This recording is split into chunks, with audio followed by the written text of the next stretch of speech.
datang kepada Bapak Tendi dan Bapak Ahmad Jailani serta siapa? Pak Dadang. Ke tangan kanan di Ustaz Dada ya Bu ya, kemana-mana selalu mengikuti. Selamat datang dan wasahlan di pesantren Tabligh Miftahul Hidayah Rancahera. Alhamdulillah kita bisa bersilaturahim, kita bisa berkumpul guna memperkenalkan terapi akupunktur dan juga bekam. Wallahu alam seperti apa itu akupunktur itu. Kalaupun jarum kan tahu kita jarum itu kalau disuntikan sakit ya Bu ya, tapi nggak tahu akupunktur itu jarum seperti apa. Mungkin nanti akan dijelaskan prakteknya seperti apa, kemanfaatannya seperti apa untuk kita. Maka dari itu mungkin langsung saja ya Bu ya, diisi langsung oleh materinya, diisi langsung oleh ahlinya kepada Bapak Tendi. Waktu dan tempat dipersilahkan. Bismillahirrahmanirrahim. Assalamualaikum warahmatullahi wabarakatuh. Alhamdulillah, alhamdulillah. Wassalatu wassalamu ala Rasulillah wa ala alihi wasahbihi. Alhamdulillah, kita lanjutkan diskusi protokol sekarang karena berkat hidayah kita bisa berkumpul di majelis taklim ini, kita bisa membuka perkara itu saat mau dilawan ini itu yang mau biasa kayak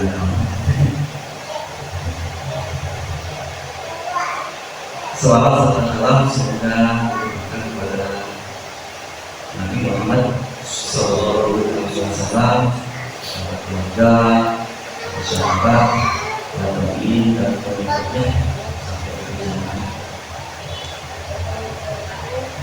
Pertama-tama saya mengucapkan terima kasih kepada panitia yang telah memberikan kesempatan saya untuk memberi paparan di acara pengenalan terapi akupunktur namanya sini, dan juga terapi akupunktur dan bukan meningkatkan hidup sehat tanpa obat seperti beksani. Nanti saya akan katakan bagaimana bisa hal itu bisa terjadi. Oke, selanjutnya saya mengucapkan terima kasih kepada Iwan Muhammad sekalian dan saya semua di penonton. Semoga untuk kesehatan dan fisik maupun mental, lahir dan batin, agar berdasar.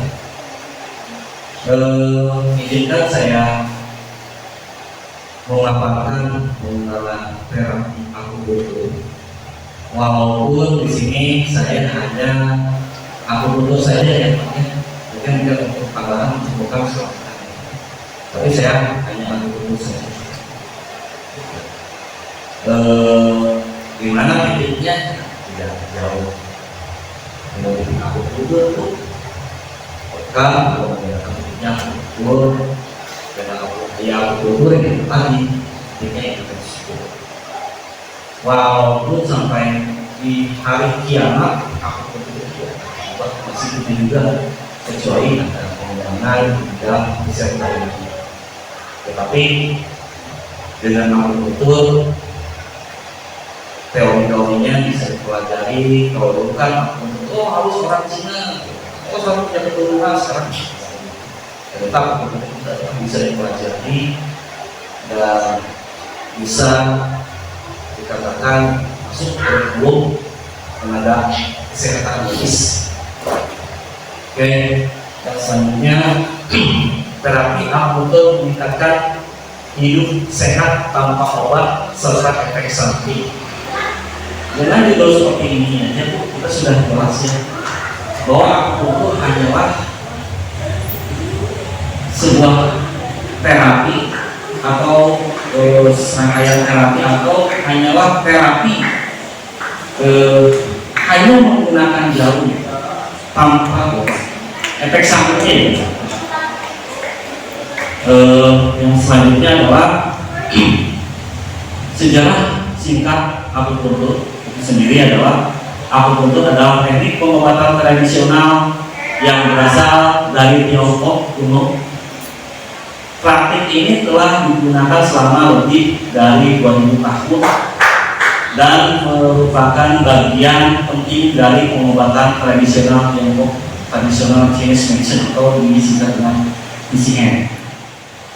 Di sejarah singkat ini ada 7 tahapan, dan lainnya masa prasejarah Tiongkok. Pada masa itu manusia purba di Tiongkok menggunakan batu kunci. Bagaimana rasanya kalau itu saya busuk menggunakan batu? Ya, ini orang batu. Namanya itu PNC. Kalau PNC itu adalah PNC adalah batu, C adalah busuk. Ada yang menggunakan tulang tajam untuk menggores atau menusuk kulit guna mengurangi rasa sakit untuk mengobati penyakit. Misalkan sakitnya di sebelah kanan, tapi yang di sebelah itu sifatnya untuk selalu mengambil jauh. Nanti ada gambarannya. Yang selanjutnya masa awal pengobatan tradisional sekitar 2000 sampai 1000 sebelum Masehi. Saat itu logam mulai dikenalkan jarum dari perunggu emas, perak, mulai dibuatkan untuk tujuan emas. Jadi 2000 sebelum 1000 Masehi. Kita maju lagi. Pada zaman klasik dinasti Zhou dan dinasti Han pada 1046 sebelum Masehi sampai 220 sebelum Masehi, teks medis pertama paling berpengaruh dalam sejarah akupuntur disusun oleh dialog antara Kaisar Wang Meiji dan tabibnya adalah Qibao. Kita orang Indonesia tentu ada bukunya namanya Kaisar Wang Meiji Emperor. Dalam bukunya saya ada bukunya. Kita pernah saya tidak di bawah bukunya. Tapi di sini Kaisar Wang Meiji itu tidak bisa didapatkan Kaisar kuning, tapi Kaisar Wang Meiji aja. Tapi orang mencari karena sudah terlanjur mendengarkan Kaisar kuning, jadi sampai sekarang ada. Lalu selanjutnya periode dinasti Tang hingga dinasti Song pada 618 sampai 1279 Masehi. Dinasti Song ini menciptakan patung dari perunggu dengan akupuntur untuk pendidikan dokter. Pada waktu itu bukan dokter Kosinduseng. Pada penerbitan bukunya itu pertama adalah tahun Xie Chen Xiao Benci. Susah. Memang begitu. Kalau D bacanya tulis tempat dibacanya kalau Ren, kalau Xie Chen Xiao Benci. Yang selanjutnya adalah penyebaran ke negara-negara Asia Timur pada abad ke-6 sampai ke-12. Lalu masuk ke dunia barat abad ke-16 sampai ke-19. Misionaris dan pedagang Eropa Tiongkok seperti Wilhelm Reich dari Belanda mulai mendokumentasikan akupuntur dalam bahasa Latin pada tahun 1680-an. Lalu kebangkitan global di abad 20 sampai saat ini, pertama adalah 1971 akupuntur mendunia istilah penting. Dibahas saya rekan saya oleh James Roston, wartawan New York yang menjalani operasi khusus di Beijing. Beijing ini bacanya Beijing menggunakan akupuntur untuk meredakan pasca operasi. Terus pada tahun 1990-an beliau mengakui bahwa akupuntur itu adalah sangat efektif di semua panah. Oke, yang selanjutnya dari ini adalah merupakan filmnya adalah film hasil tes MRI ketika orang yang sedang disusuk akupunktur.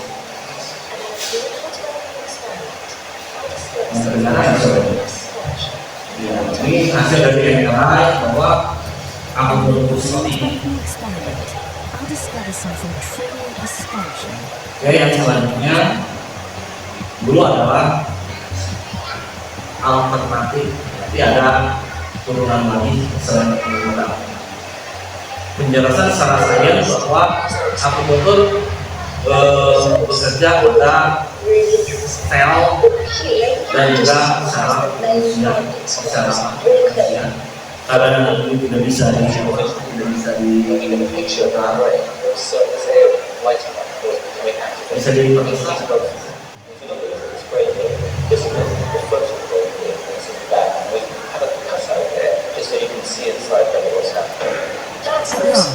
Results day. Note the results are looking maybe you could just summarize the main findings for us. Jadi sel lubang tidak aktif, jadi aktif bisa menunjukkan shape dan sensasi dalam shape That's no surprise. This is just the brain's normal response to the needle being lightly inserted. ini bicara salah saja. If we have dirty sensation in the needle, that's the aching sensation. Ini di Cina sana, akupunktur ini sudah berkolaborasi dengan dunia sendiri atau apa namanya anestesi, dengan anestesi. Jadi orang yang sedang dioperasi itu di anestesi menggunakan akupunktur. Makanya sekarang akupunktur itu tidak bisa sembarangan. Ya. Di sini kita lihat bahwa akupunktur bisa berkolaborasi dengan medis. Jadi ketika orang sudah bisa tidak bisa dianestesi secara tidak ada anestesi. Kalau di tahun 1960-an itu kalau misalkan tidak bisa menggunakan anestesi itu ini adalah sebagai implementasinya ke generasi sendiri. 1950 ini oleh dokter Singlin MD ya, bahwa ada pasien yang penyakitnya harus menggunakan surgery atau operasi, anestesinya menggunakan akupunktur. Ya, bisa dilihat. Ini picture jadinya air betul dilek, ya. Orangnya ini kecil, ya. Tapi dadanya di operasi sampai berhasil, sampai pasien itu sembuh. Kurang lebih. Ini ada penyakitnya di lobus bagian paru, ketika operasi, maka hasilnya akan seperti ini. Ini sebelum melakukan operasi dan sedang melakukan operasi juga, setelah dioperasi untuk menghilangkan nyerinya ya menggunakan akupunktur. Jadi akupunktur itu sekarang sudah menggunakan ranah medis ya. Saya terpaksa menggunakan teori ini supaya ibu paham jadi akupunktur. Jadi akupunktur tidak bisa sembarangan. Jadi harus ada namanya, dia sudah mempunyai SPL-nya, ada surat punya prakteknya. Ini merupakan praktik bagi mungkin ibu yang sudah dipelajari betul, baik ibu nanti upgrade ilmunya ke D3 atau D4 atau mengambil bagian dokter, ada spesialis dokter spesialis akupunktur.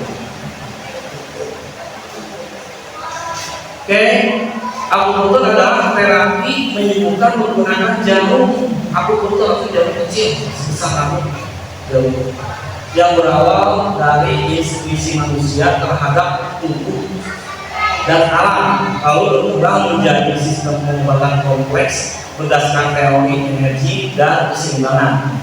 Ini akupunktur diterima secara luas sebagai bagian dari pengobatan integratif ya, di seluruh dunia. Integratif itu kan alternatif sekarang, tapi integratif ya.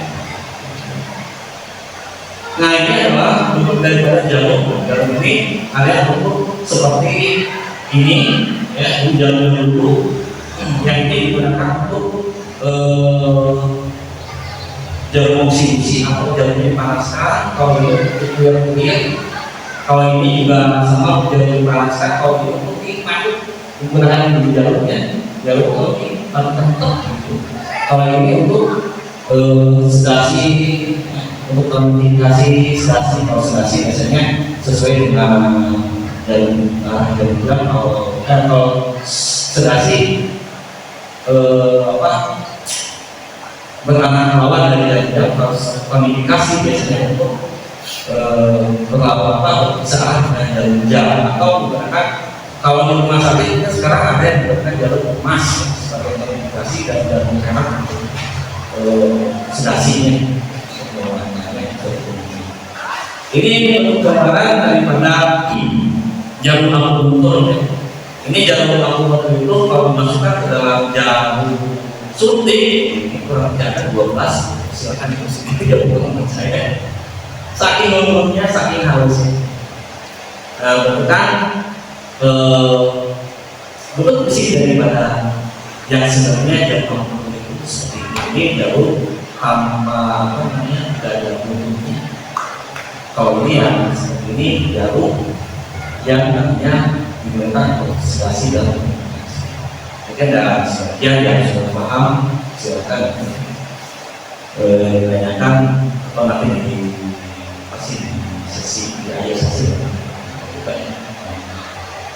pada tanggal 16 November dunia memperingati Hari Akupunktur sedunia untuk tindakan pencegahan penyakit. Dan untuk meningkatkan kesadaran akan profesi yang membanggakan ini yang telah diakui oleh UNESCO sebagai harta budaya sejarah manusia yang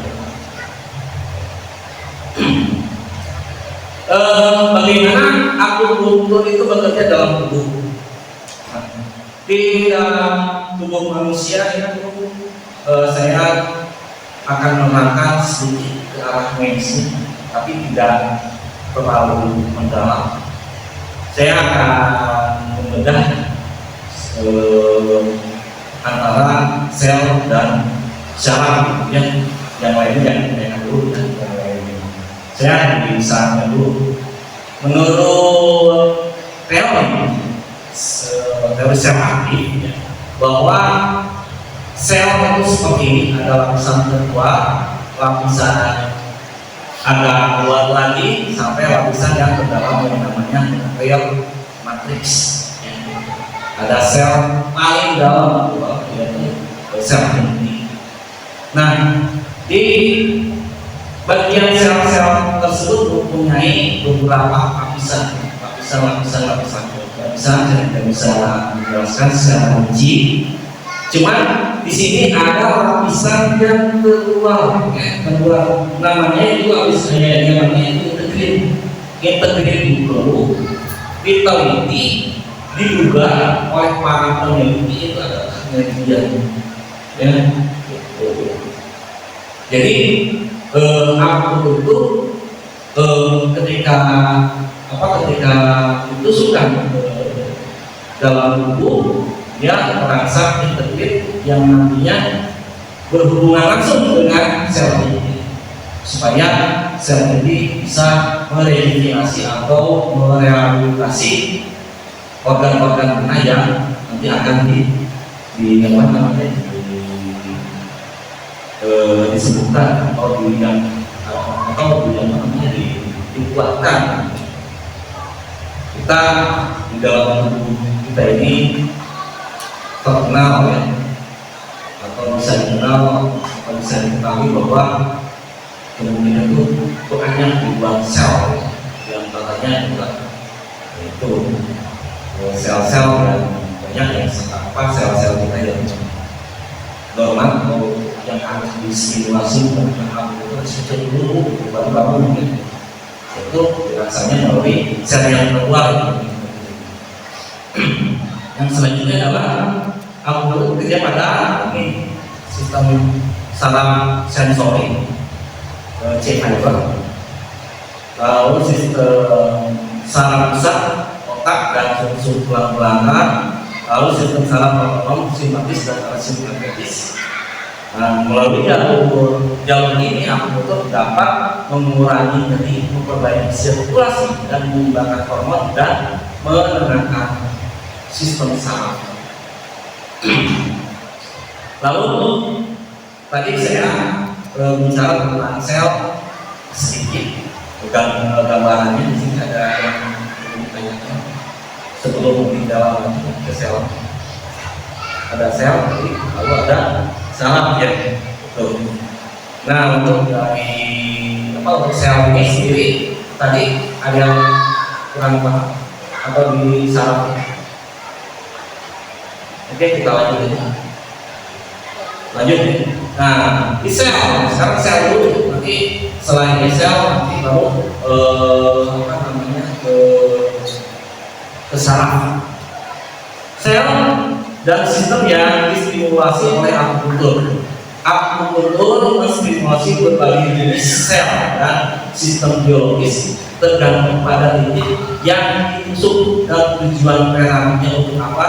Ini adalah berikut adalah penjelasan sel-sel utama untuk sel-sel utama dan mekanismenya. Yang tadi adalah sel saraf neuron. Sel saraf neuron itu adalah jaringan untuk menstimulasi reseptor saraf sensori di kulit, otot dan jaringan indera.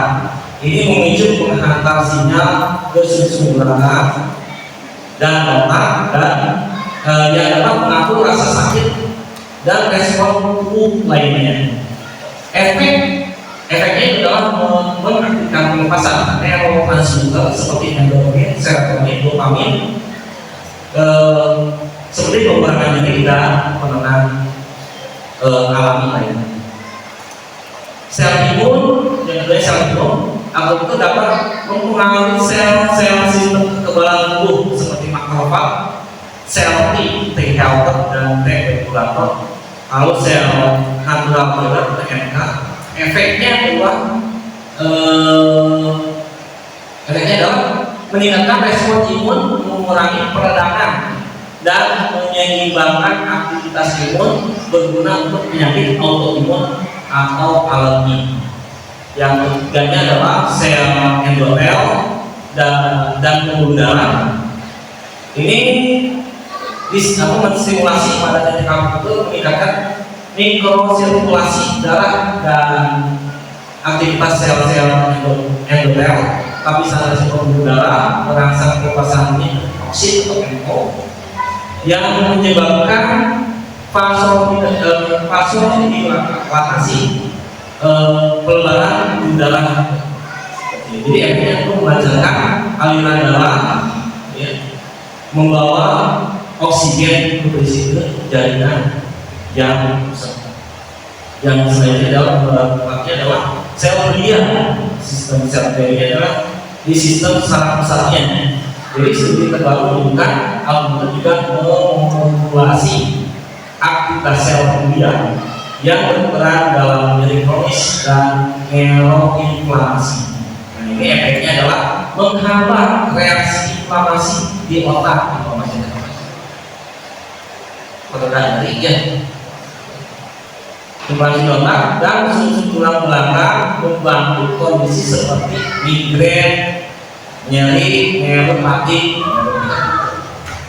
nyeri persarafan, kadang-kadang frustasi kebas, itu kan saraf. Kalau kebas sudah kekurangan vitamin saraf. Biasanya kalau kita dikasihnya kalau baru-baru mungkin kayak yang saya juga adalah sel otot fibroblast. Pada jaringan otot akupunktur menstimulasi kontraksi lokal otot dan meningkatkan aktivitas fibroblast, sel yang terlibat dalam perbaikan jaringan. Efeknya adalah mengurangi ketegangan otot dan mempercepat penyembuhan jaringan. Jadi ketika akupunktur itu suka, ibu jangan kok saya tiba-tiba ngantuk ya? Nah, itu mikrosel 12 ini memberi ketenangan yang nanti fungsinya untuk merelaksasi otot. Jadi memberi ketenangan ya. Ketika setelah terapi maka ibu nanti akan terasa juga ya. Sebelum terapi dan sesudah terapi itu adalah sel otot 12 yang. Lalu yang selanjutnya adalah sistem lain yang mempengaruhi sistem endokrin, mempengaruhi hormon stres seperti kortisol. Lalu sistem otonom menyeimbangkan sistem saraf, simpatis dan parasimpatis, baik untuk insomnia, gangguan pencernaan dan kecemasan. Dan siapa yang pencernaan?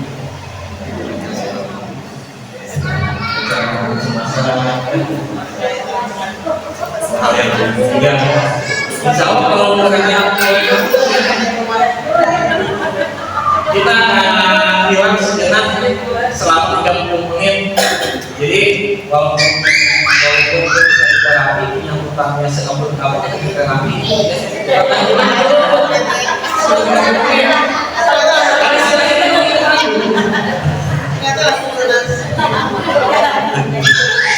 oke, yang selanjutnya benar-benar hanya simulasi satu jenisnya.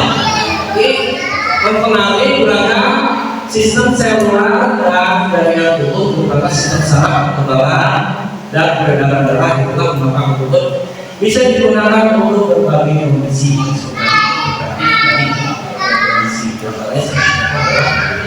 perdaya nyeri, stres, gangguan pencernaan, hingga kesuburan. Ada orang konsisten.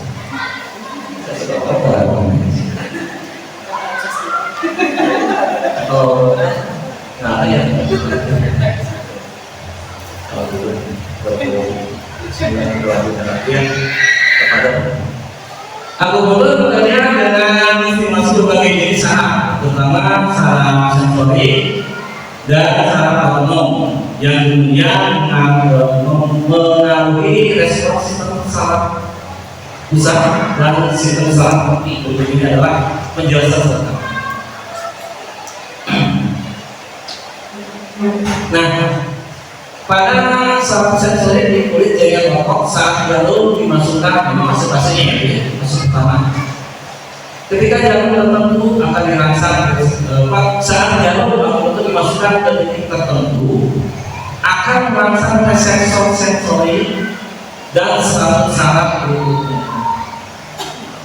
Di antaranya adalah myelin cepat, fungsinya adalah reseptor sentuhan dan tekanan ringan.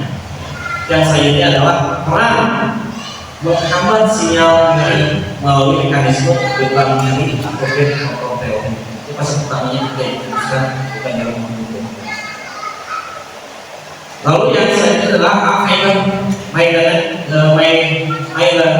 myelin sedang. Fungsinya itu adalah mengatakan nyeri panjang dan sensasi suhu dingin, memberi penekanan, peran mengirim sinyal ke susu tulang belakang, lalu otak, lalu memicu pelepasan endorfin dan enkefalin. Itu adalah yang bukan kita bahagia sepakat ya. Oke, yang selanjutnya adalah si fiber nyeri lumpuh, panas, sensasi jangka panjang, peran aktivasi jalur nyeri kronis, memperoleh aktif untuk mengurangi hipersensitivitas saraf. Terus fase keduanya adalah sistem saraf pusat atau central nervous system CNS atau tulang belakang yang disebut spinal cord. Tempat pertama pemrosesan sinyal dari akupunktur memodulasi pelepasan neurotransmitter seperti GABA dan serotonin untuk menghambat transmisi sinyal dari otak, trauma, area berikut hipotalamus di hipotalamus itu adanya di batang otak, di antara otak kanan, otak kiri, karena ada otak kecil yang itu apa dari hipotalamus singasana bisa mengatur sistem hormonal yang stres. Lalu tarik ke ductal K atau PAG di otak tengah mengaktifkan sistem analgetik endogen mengurangi rasa nyeri alami. Nyeri. Lalu yang selanjutnya adalah amigdala dan korteks frontal berperan dalam respon emosi terhadap nyeri dan kecemasan. Nanti yang selanjutnya nanti dijelaskan lagi kenapa ketika lebih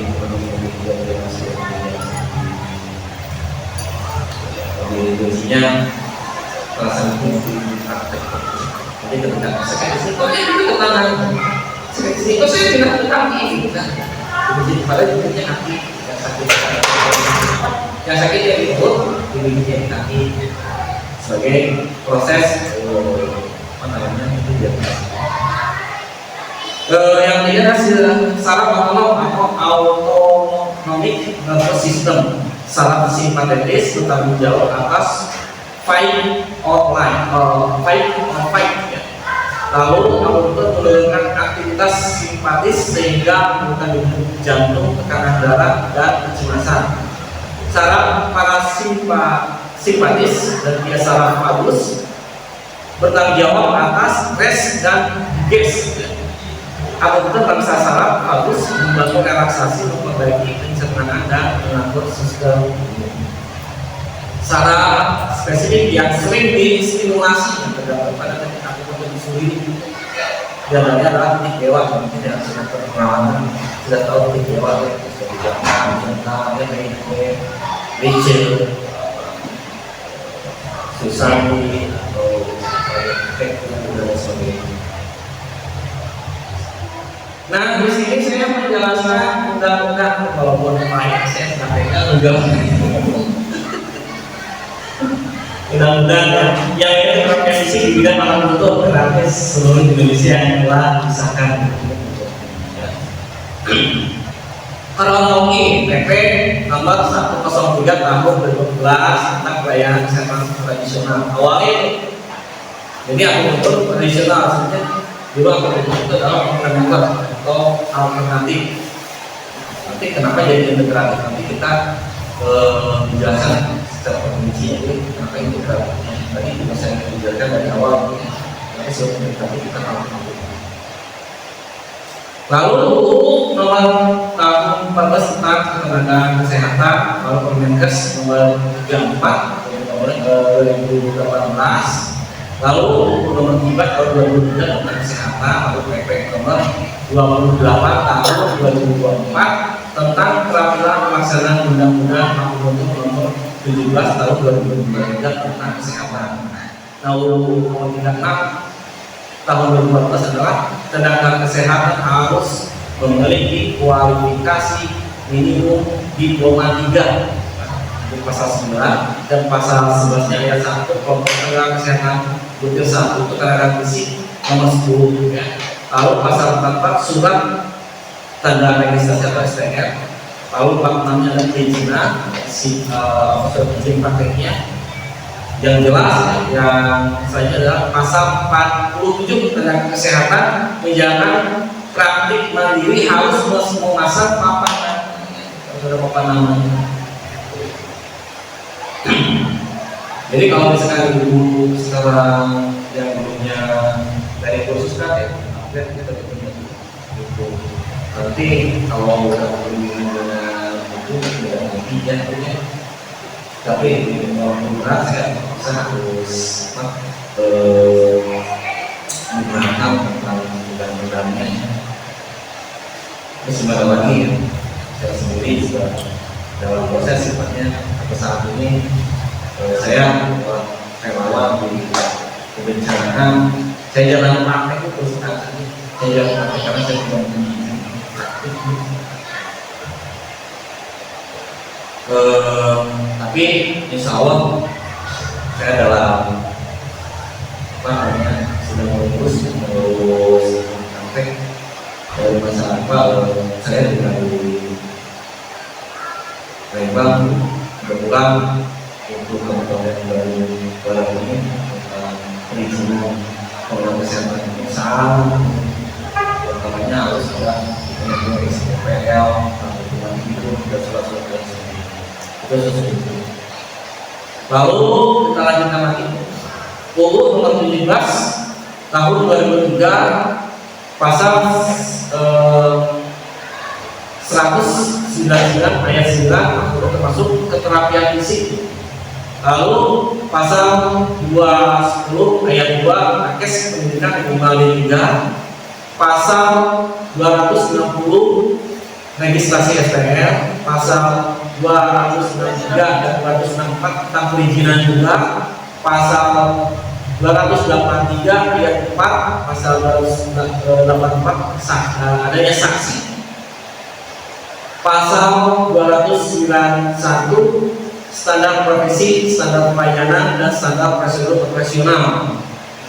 Lalu pasal yang 306 pelanggaran disiplin dan kode etik, pasal 308 tindak lanjut pelanggaran, pasal 312 dan pasal 313 larangan praktik tanpa SPL dan surat izin praktek kampus teranis. Pasal 424 ada penyidikan. Nah, pada Undang-Undang Nomor 17 Tahun 2022 pasal 439 setiap orang yang bukan tenaga medis atau tenaga kesehatan sebagai tenaga medis atau tenaga kesehatan yang telah memiliki SIP dipidana dengan pidana penjara paling lama 5 tahun atau pidana denda paling banyak 500 juta. Lalu pasal 441 ayat 1-nya setiap orang yang menggunakan identitas berupa gelar atau bentuk lain yang menimbulkan kesan bagi masyarakat yang bersangkutan adalah tenaga medis atau tenaga kesehatan yang telah memiliki SPR dan atau surat izin prakteknya sebagaimana dimaksud dalam pasal 312 huruf A, dipidana dengan pidana penjara paling lama 5 tahun atau pidana denda paling banyak 500 juta. Saya yang sekolah kalau berani punya sifat punya izinnya gitu ya. Itu juga kalau misalkan keadaan darurat, misalkan hanya untuk keluarga ya, apa juga ya. Tapi kalau untuk orang lain, saya juga kata lain, gitu ya. Mungkin ya kalaupun banyak, tapi saya harus menyampaikannya juga ya Pak ya, untuk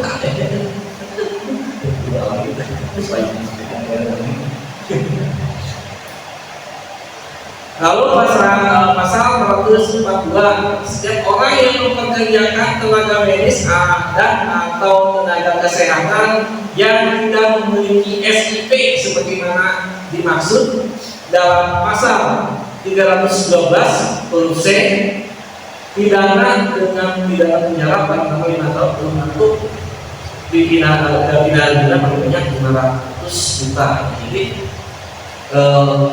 pekerja, saya seorang dokter nih, dimana misalkan saya mempunyai pekerja, dia sudah mahir di dalam bidang dokter, dipekerjakan juga, tapi dia tidak mempunyai SPL, saya tidak mempunyai SIP, ya, walaupun dia lulus D3, itu pidana seperti saya SPL ada, sifat nggak ada.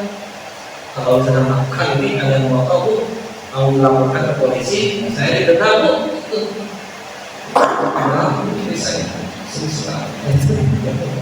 punya keterangan, tetapi dari sisi lain saya ini apa ditekan juga oleh organisasi berat.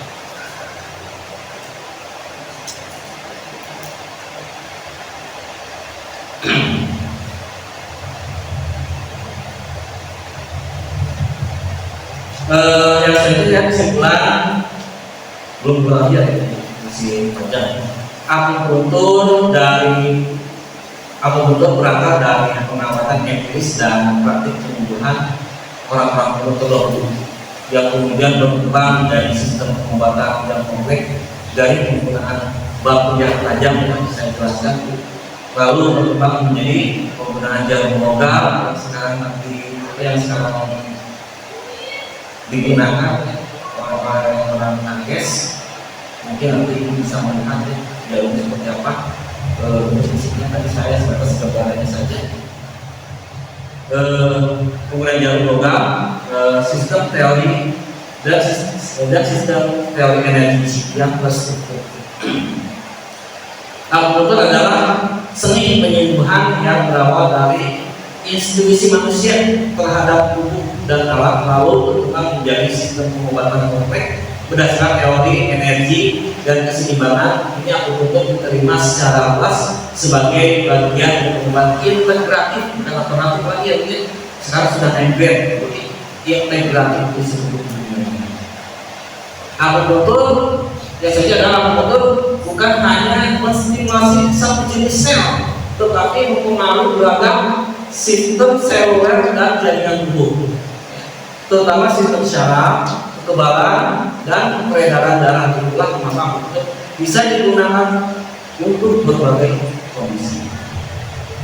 Yang saya adalah akupuntur dapat mengurangi nyeri dan memperbaiki sirkulasi serta menyeimbangkan hormon dan menenangkan sistem saraf. Akupuntur bekerja dengan menstimulasi ketidakseimbangan tubuh apabila terjadinya patogen. Kalau patogen sekarang namanya penyakit, ya. Kalau dulu orang-orang terdahulu penyakit itu angin. Oh iya, masuk angin jadi bentuk. Orang dulu kan ya, tanpa kita sadari. Oh iya, karena kelilipan mata, karena asup angin pasti begitu. Kelilip kalau padahal anu dari yang sakitnya dokter itu ya, umumnya itu, tapi ketika dijelaskan menggunakan teori sains ternyata tadi juga tadi ada sel saraf yang ada sel terluar yang bisa memungkinkan sel dalam. Ini penting bagi juga adalah. Nah, peranannya akupuntur bekerja dengan simulasi ketidakseimbangan tubuh atau terjadinya patogen, angin, penyakit masuk pada tubuh dan dirangsang pada titik spesifik pada tubuh. Dari perspektif TCM ini bertujuan untuk menyeimbangkan aliran energi vital tubuh kunci.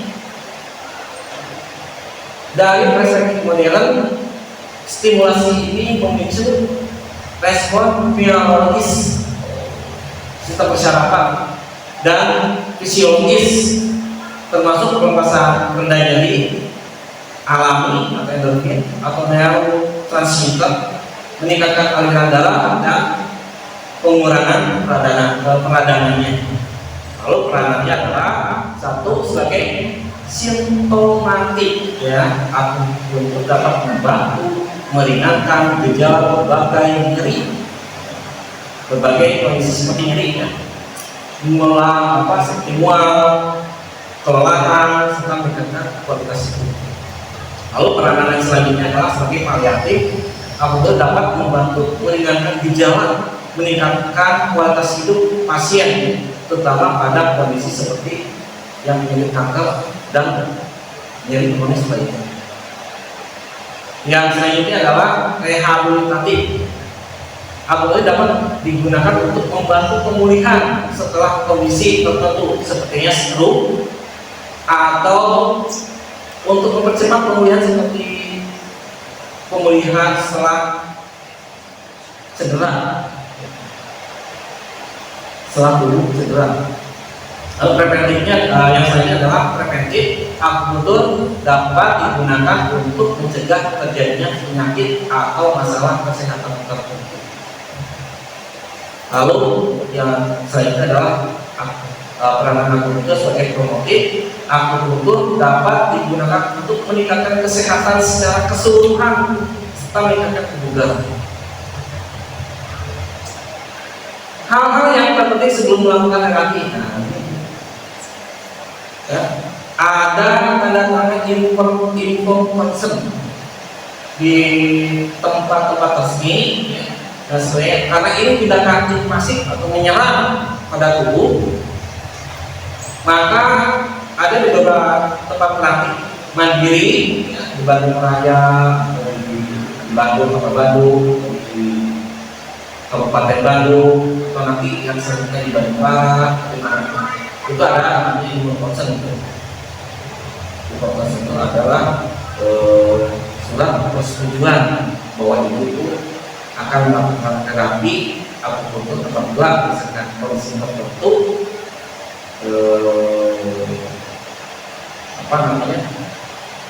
bisa dipertanggungjawabkan atas perbuatan terapis. Jadi kita berpikir positif saja, mengapa akupunktur harus ada proses-prosesnya, karena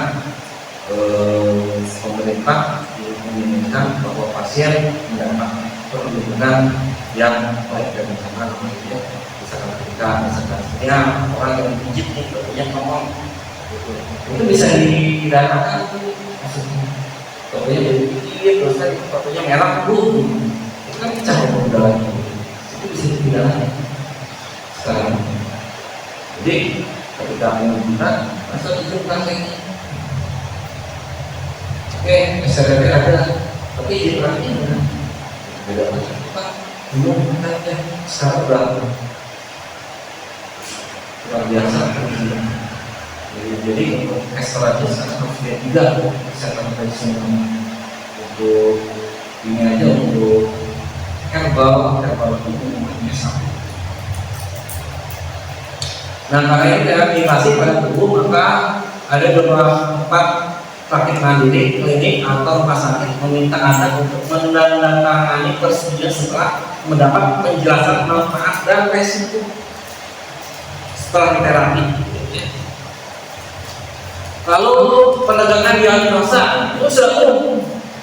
Orang yang khusus, orang yang sudah kuliah, baik dokter atau apa, ya pasti tidak jauh pemeriksaan diagnosanya. Mulai dengan upacara pemeriksaan diagnosa melalui satu adalah pengamatan dulu orang seperti apa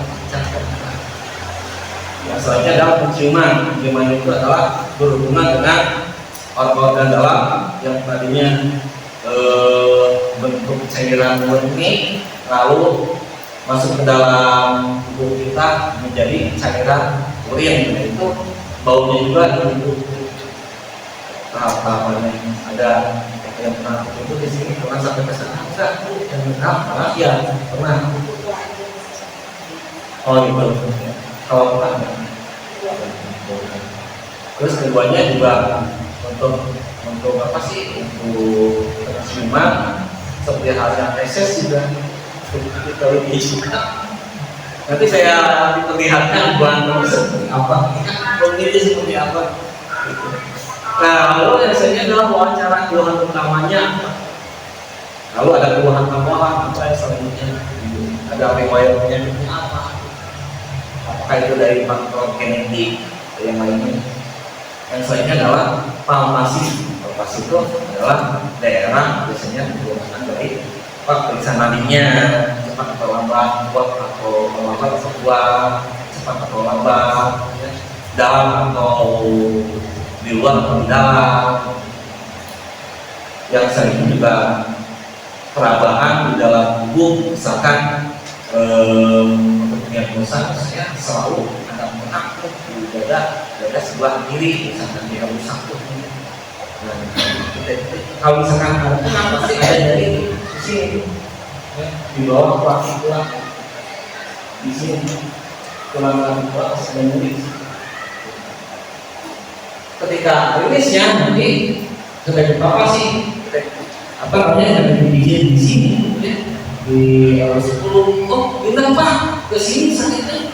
Kok sekarang ada uang? Nah, itu merupakan salah satu penyakit. yang selanjutnya banyak sampur yang menyebabkan pembuluh darah itu bisa cepat macet, yang selanjutnya ada asam urat, lalu dan lain sebagainya. Oke, di sini nah, sebagai contoh belangkonya pun seperti ini ya, Bu ya. Untuk aku bisa dilihat.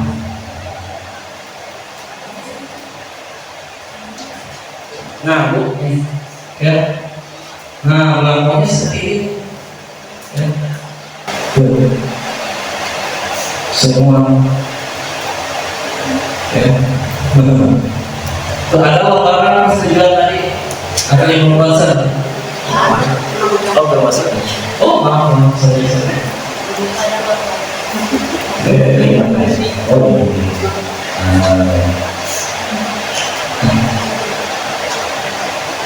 ada? Oh, ada juga. Nah ini belangkonya nih, tuh maaf, belangko. Nah, sering yang baik di rumah sakit, praktek mandiri atau di di klinik juga begini. Nah ini belangko mbak persetujuan yang tadi. Nah ini surat persetujuan tadi yang informasi yang terpenting. Nah, di sini menyetujui segala pemeriksaan tindakan apapun yang diberikan kepada diri saya. Di sini juga sesuai dengan standar etika profesi medis dan akupuntur, saya mengerti sepenuhnya dan dapat menerima segala pemeriksaan dan tindakan dan yang akan diberikan beserta segala resiko dan efek samping yang mungkin muncul yang telah dijelaskan oleh pemeriksa dan tidak mengajukan keuntungan hukum apabila resiko dan efek samping tersebut terjadi. Ini yang informasinya di sini. Tuh. Dan selanjutnya ini darah, aspirasi, berat badan, ini sudah tahu semuanya. Belangkonya sangat berbeda sekali.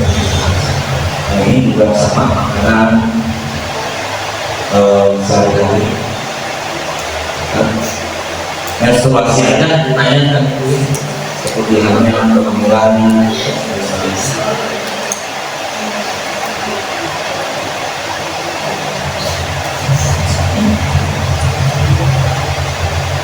tuh, ini aja leukosit, trombosit dan terapi asam uratnya aja ditanyakan. Terus HB A1C juga ditanyakan. Jadi kadar gula 3 bulan dari apa sebelumnya. Misalkan hari ini 3 bulan sebelumnya oleh HB A1C ini akan kelihatan naik turunnya gula darah kita bagi orang yang mempunyai LDK, HDK, dan artinya apakah kita sebagai terapis biasa bisa melakukan ini leukositnya? Nggak bisa ya. Jadi harus menggunakan perbuatan dia ada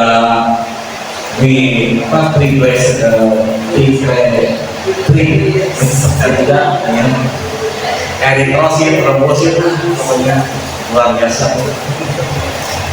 Itulah saya jadi malas untuk kecuali kalau bisa keluarga ya. Sebenarnya saya juga ini ya, saya tidak tahu keadaan seperti ini. Ini juga untuk apa sih, untuk materi juga saya menyusunnya 2 hari 1 malam yang inilah yang saya sampaikan. Mungkin kalau terima kasih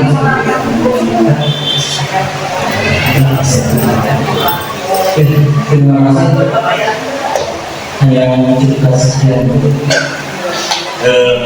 sampai segininya saya begini. Mudah-mudahan kedepannya itu juga bijak untuk nutrisi dalam agar kita tetap sehat, terjaga dari semua penyakit, juga tidak memasukkan